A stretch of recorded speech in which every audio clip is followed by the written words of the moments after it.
everybody. It's great to be here at the iconic Bow Habitat Station to announce a new drought and flood protection program here in Alberta. Our province is no stranger to natural disasters. Here in Calgary, we will never forget the devastating floods of 2013, which caused billions of dollars in damages, forced more than 100,000 people to evacuate, and tragically took the lives of 5 Albertans. Since then, we have battled droughts and floods almost every year. In 2018, an ice-choked Peace River caused evacuations in the north, while overland flooding swept through Taber in the south.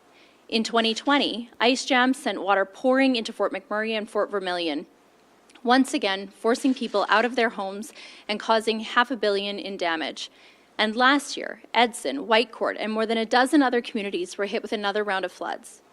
Today, due to a strong El Niño not seen in over 7 years, we're seeing warmer temperatures coupled with even less precipitation. This has led to empty riverbeds and dangerously low reservoirs across our province. This is a serious situation, and our government recognized we had to take immediate action in Budget 2024.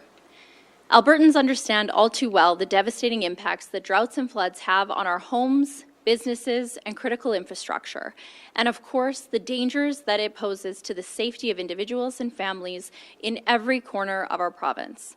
But our province does not back down from a challenge. Albertans are innovators and problem solvers who, when they see a problem, roll up their sleeves and get to work. And that's exactly what we're doing here today. We know that communities have great ideas on projects to make them drought and flood-proof, but building this infrastructure, of course, is costly, and municipalities and Indigenous communities are already struggling with inflation, the federal carbon tax, and rising energy costs. That's why we're launching the Drought and Flood Protection Program to help communities build the infrastructure that they need to keep their people safe. We're doing this through local grants because we know that needs differ from region to region and town to town. For example, we saw in early February the ongoing struggles communities face when it comes to drought and water shortages. In Pincher Creek, our department has been working with their community to address an issue that has lasted for far too long when it comes to accessing water during dry conditions. This program we're announcing today will help communities like Pincher Creek build new water infrastructure to meet community needs for the long term. It's modeled on the former Alberta Community Resilience Program, a program that local leaders are familiar with.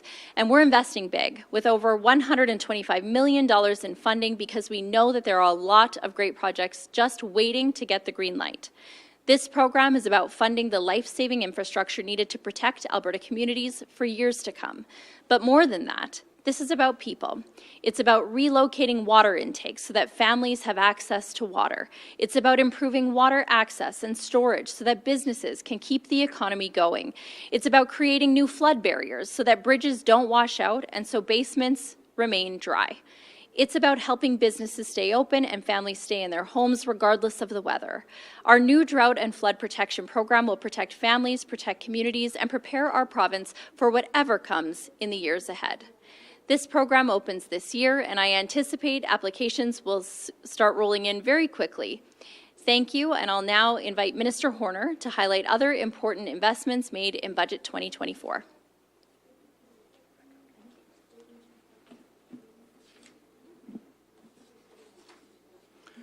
Good morning. Thank you, Minister Schultz. Last week, I was proud to introduce Budget 2024, our responsible plan for a growing province. Budget 2024 lays the groundwork for even more growth and prosperity in our province and continues to provide the services, programs, and infrastructure they need to thrive, grow, and prosper. Budget 2024 is a responsible plan to strengthen healthcare and education.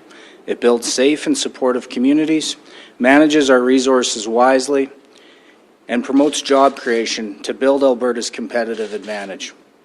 It is a solid budget based on measured fiscal choices that improves the lives of Albertans and helps our province realize its full potential. Budget 2024 is another balanced budget with a forecast surplus of $367 million in 2024-2025. This responsible plan strikes the right balance between investing wisely to meet the needs of Albertans today and ensuring those services remain sustainable to support the next generations. With this roadmap, we're meeting our promise to support a thriving and successful province no matter what challenges lay ahead. We're protecting and managing our resources wisely by safeguarding communities and our economy from potential natural disasters. Budget 2024 isn't just a budget for today, it's a budget for tomorrow, and it takes into consideration events and challenges we can't always predict or expect. That includes wildfires, droughts, and floods, some of which we've seen in the last few years, and others whose threat is increasing. The budget invests hundreds of millions of dollars in critical infrastructure that will help protect Albertans and their property from extreme natural events and other unexpected harms.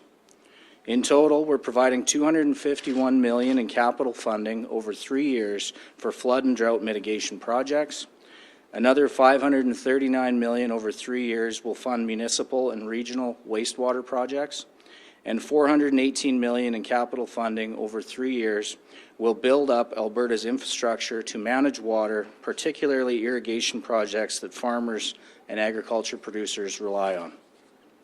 Our aim in Budget 2024 is to ensure that Albertans, including businesses and farmers, will have continued uninterrupted access to water and other essential resources. Albertans' safety and well-being is non-negotiable. Budget 2024 reflects that while making strategic investments to promote the sustainable growth of our province. We know how important sustainability is when we talk about our water and irrigation systems, but sustainability is important in the financial sense as well. Budget 2024 embodies the need to move forward without repeating the mistakes of yesterday, when previous governments effectively sacrificed long-term fiscal stability in favor of the wants of the day. That list of wants can be long, and we can put ourselves in a better position to achieve it if we manage our finances prudently, which is what our government is committed to do. Through continued ongoing debt repayment and by building our savings through the Alberta Heritage Savings Trust Fund, our diligence today is securing the future of our children and grandchildren tomorrow. That's what Budget 2024 is all about. It's a budget that strikes a balance between the need for fiscal stability and growing our province sustainably. So thank you all for today. Thank you, Minister. We will now open the floor to questions. Friendly reminder that it will be one question and one follow-up. We will start in the room before going to the phone lines. The mic is right here if you'd like to line up. Hey, for Minister Schultz, please. Bill McFarland, CTV. Could you explain, so these programs, and I'm more interested in drought, of course, given where we're at in the province right now. How are these? Is there any suggestion for these municipalities? Is this purely kind of coming up from the municipalities, or is there any direction from government here on what kinds of projects you'd like to see run throughout? So we built this new program on a past program that local municipalities were well familiar with. We've changed and expanded some of the eligibility criteria to address the unique needs that municipalities have. We don't have specific guidance on which municipalities are going to have projects funded or what types of projects they should be applying for. But even in my speaking notes this morning, I used the example of Pincher Creek. Now, we've been working with Pincher Creek on a solution. Their community is really struggling to find the water needed to meet the needs of their residents and businesses. We worked with them for an interim solution in the fall, so we were able to move their intake valve, for example. However, now we're working with them on a longer-term solution to essentially get access to water below the water table so that regardless of where the water levels are at, the community has access to water. That would be, for example, a type of project that would absolutely be eligible for this type of program. Again, I'm not, picking and choosing projects before they come in, but that would be an example of a community that I would guess will be applying for this type of grant. We're pretty excited. This is a multi-year program, so it does give municipalities some certainty that these dollars are there to address their local needs. And how long do you think before we actually start seeing shovels in the ground on this stuff? I mean, it really depends on the program. I would anticipate that applications will start rolling in right away, especially in some of those communities where the need is urgent and projects are already underway or being worked on between the communities and our department. But again, it depends on the project, it depends on procurement, but absolutely municipalities can start applying right away for these funds.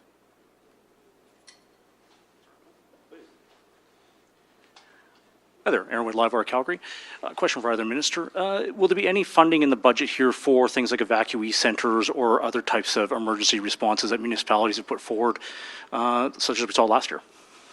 Well, what you will see in budget 2024 is a increase in the contingency fund. It's increased from 1.5 billion to 2 billion.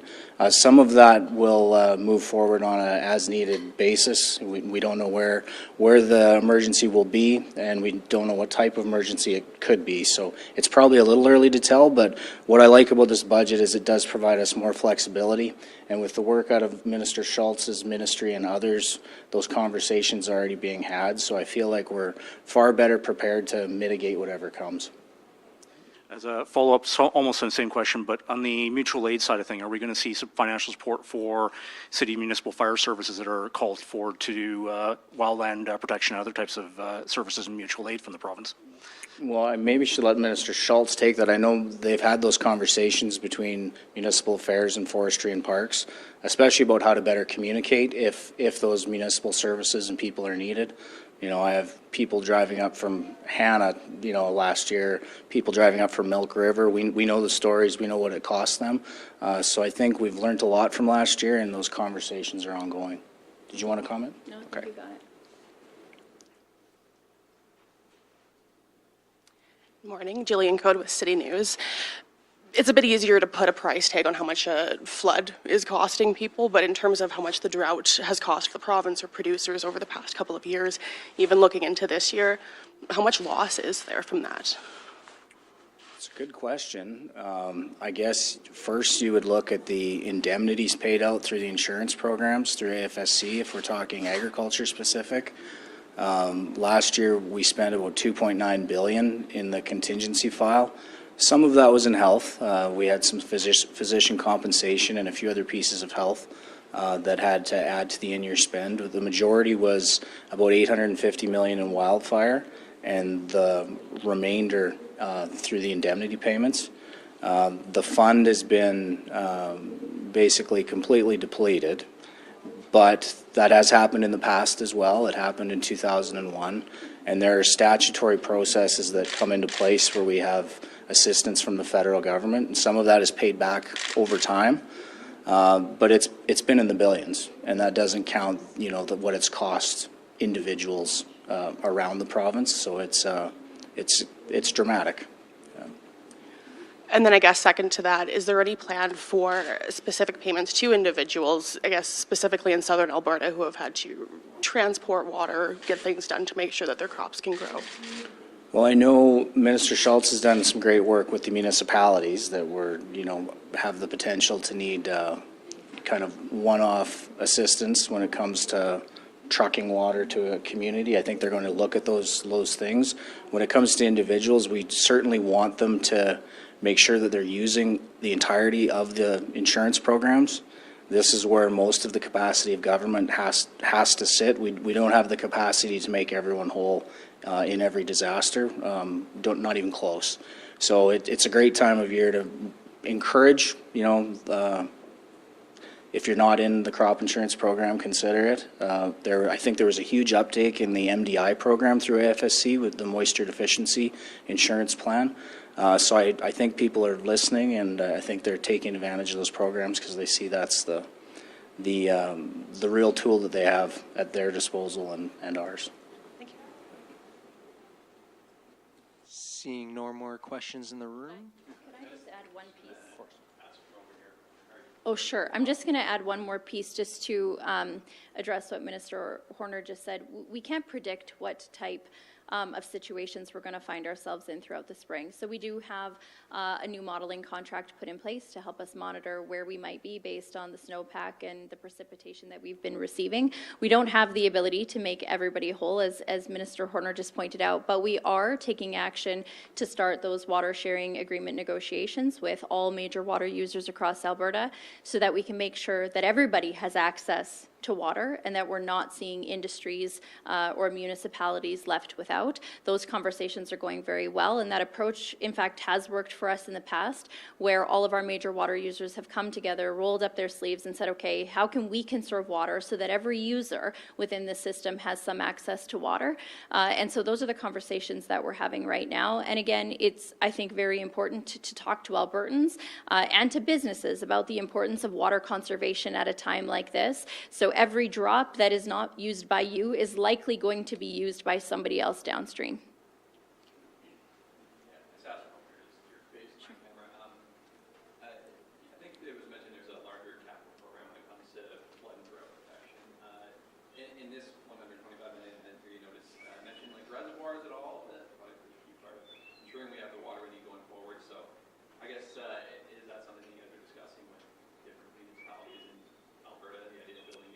You're absolutely correct on that front.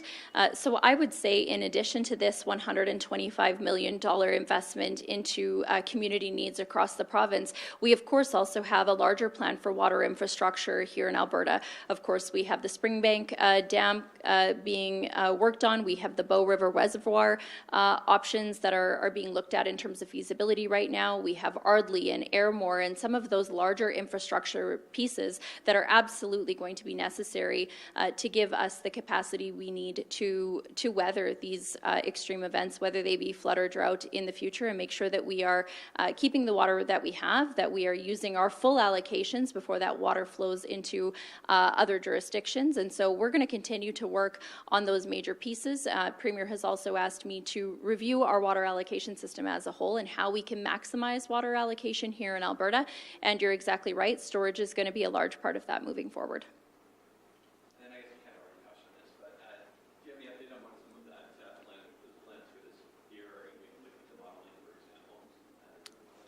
Yeah, that's a work in progress, and so I have committed to make sure that the public is aware of where we're at in terms of both the modeling and the conversations with municipalities and other major water users on how those water allocation or reallocation agreements are moving ahead. I would anticipate we'll have an update for you in the coming weeks on specifics there.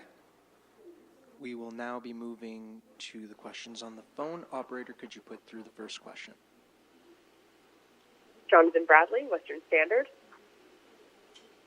Hello, Minister Schultz. Thank you for taking my question. My first question for you is, you spoke about there being a grant application process that municipalities have to apply through. What criteria will the municipalities have to meet to receive funding? Yeah, so we can get you the very specific list of criteria that the department has pulled together. Again, it is based on a former program. We've just expanded some of the criteria eligibility criteria. And so this essentially will allow local communities across the province to apply for funding for infrastructure, whether that be for drought protection or mitigation or flooding protection and mitigation. And so we can provide you the full list of that criteria, and then we'll be reaching out directly to municipalities so they have that as well, as I anticipate we will see municipalities starting to apply for this funding right away.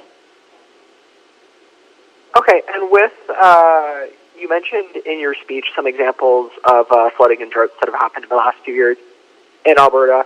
What do you expect this year's drought and flooding season to look like?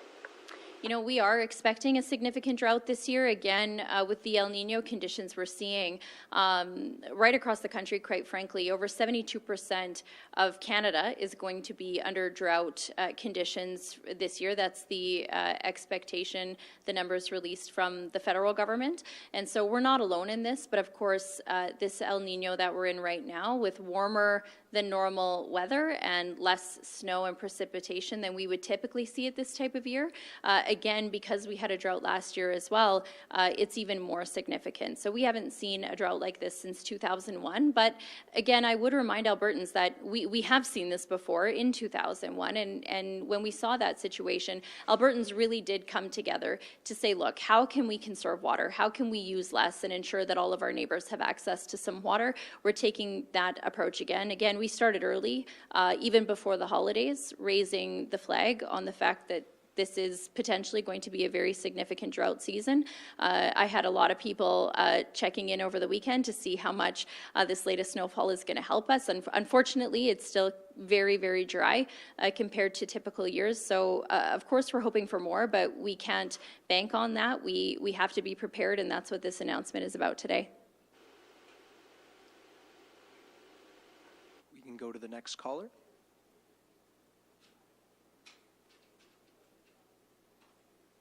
Yeah, g'day. Thanks for taking my question.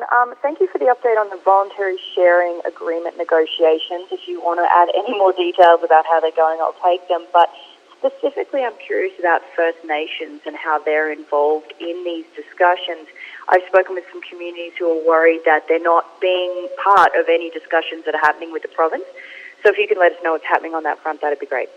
Sure, there have been dozens of conversations on this with communities across the province over the last number of months, obviously starting with some of the more impacted communities or some of the larger water license holders.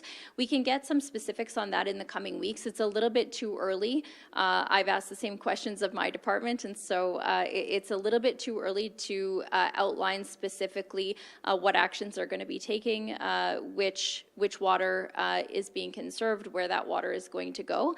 But those discussions are ongoing.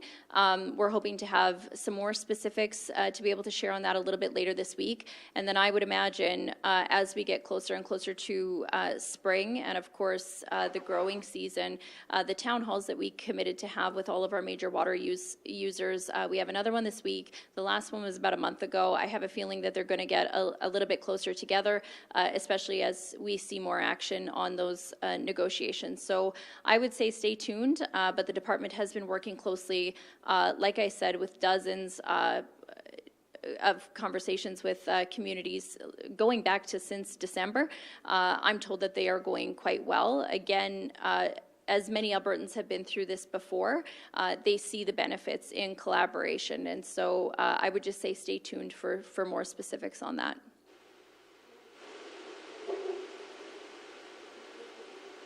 Sorry, just to clarify, and then I do have a follow-up, but just to clarify, are you specifically speaking about First Nations communities there? I do believe that our department is also communicating with First Nations communities as well as our major water license holders, municipalities and industries to look through or to look at what these water sharing agreements are going to look like. So again, I can get you more specifics and maybe we can follow up offline if there's a specific community that you have questions about. Great, thanks so much. And then just to follow up there, I suppose, too, you're talking about the expectation of a drought. That's something we're all looking for here. When do you go to stage 5 and start implementing bans and telling people that, no, you've got to share your water, you don't have a choice? Mm-hmm.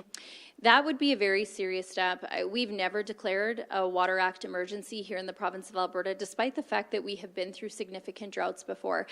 So our approach, again, first and foremost, is a collaborative one. Having these conversations with all of our major water users to look at how they can conserve water, how we can transfer and reallocate some of that water so that all users within the system, whether that be municipalities, our irrigation districts, or our major industries, do have access to water. I would say it's still a little bit too early to be in that situation. We know it's a serious one, but again, that would be a fairly significant step for us to take, although we would, if the time comes, we have the option to declare emergencies just in specific parts of the province if the situation in any one area requires us to do so. But so far the conversations have been going well.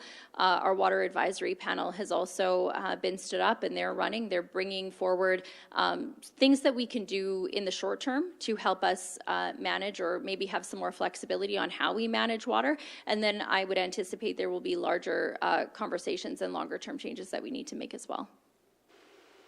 Operator, could you put through our next caller? Karina Zapata, CBC. Hi, good morning. This one's for Minister Schultz. I'm wondering if there are any decisions expected this year regarding a new dam on the Bow River upstream of the city to protect Calgary. I'm aware there are some sites under consideration, but just wondering if we can expect a decision this year.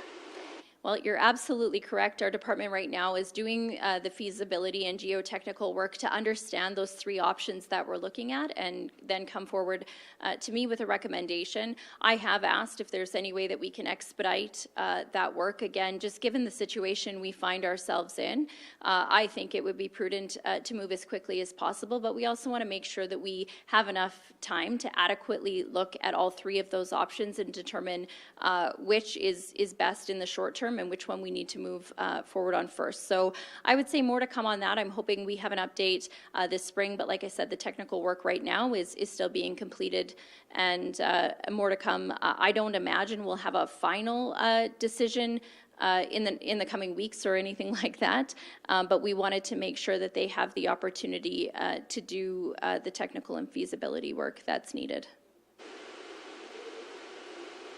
Okay, perfect. Thank you. And just back to this announcement, I'm just wondering how exactly priority will work here. Like, I know you're expecting municipalities to put their applications in fairly soon, but will drought-stricken communities maybe get first dibs at the money?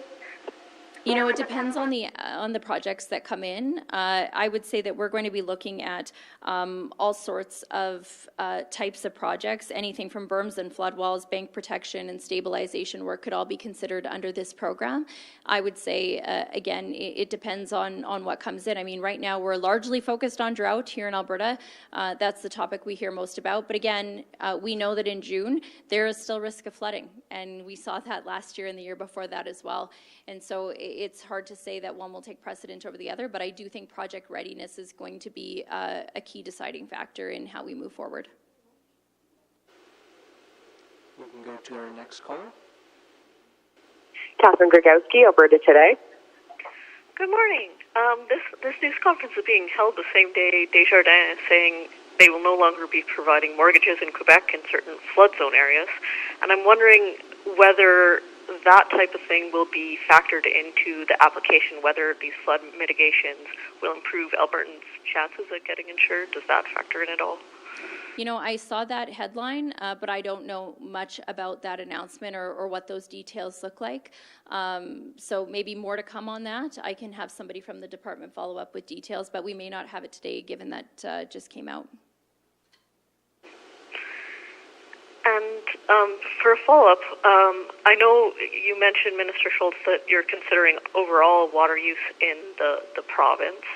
And I also, as Minister Horner mentioned, there's going to be quite a great deal of investment in irrigation districts as part of the economic plan. I'm wondering, with these recent drought years, does that make you rethink the balance of water use and irrigation districts, or how's that all going to play out? You know, here's what I would say. I mean, agriculture is a huge part of our Alberta economy, and we're happy to support our ag producers. We're proud of the investments that have been made in irrigation across our province. You're exactly right that agriculture and irrigation takes up almost 50% of Alberta's water allocation, but I can assure you that we are working with irrigation districts and ag producers, as well as the Ministry of Agriculture and Irrigation. They, of course, are at the table looking at ways that we can conserve water, how we can do things differently and more efficiently when it comes to water. But again, this is a really important area of our economy for sure. We want to make sure that they also have access to water this year, and hopefully that we can continue to expand on our irrigation projects. And maybe Minister Horner, I feel like you want a question. So as the former Ag Minister and the Finance Minister, I'll pass it over to you to supplement. Yeah, I'd be happy to supplement, maybe just to remind everyone that our large irrigation rollout from 2019, that $1 billion, that partnership with the Canada Infrastructure Bank, with 9 of the 13 irrigation districts and the government of Alberta, that was based around doing more with less. There was no increase in any water license. That was about finding efficiencies. That was about, converting canals to pipe, having less evaporation, more technology on the systems, and being able to add acres. It's been very successful, and the funding that we're talking about today is a continuation of that big spend. Also, rehabilitation. A lot of this infrastructure was put in the 50s, and so you need to rehabilitate anyways. It makes sense to go in and do some of these conversions. and help just make overall the water system around irrigation more efficient. So that's all I would add. That concludes this morning's announcement. Thank you, everyone, and have a great day.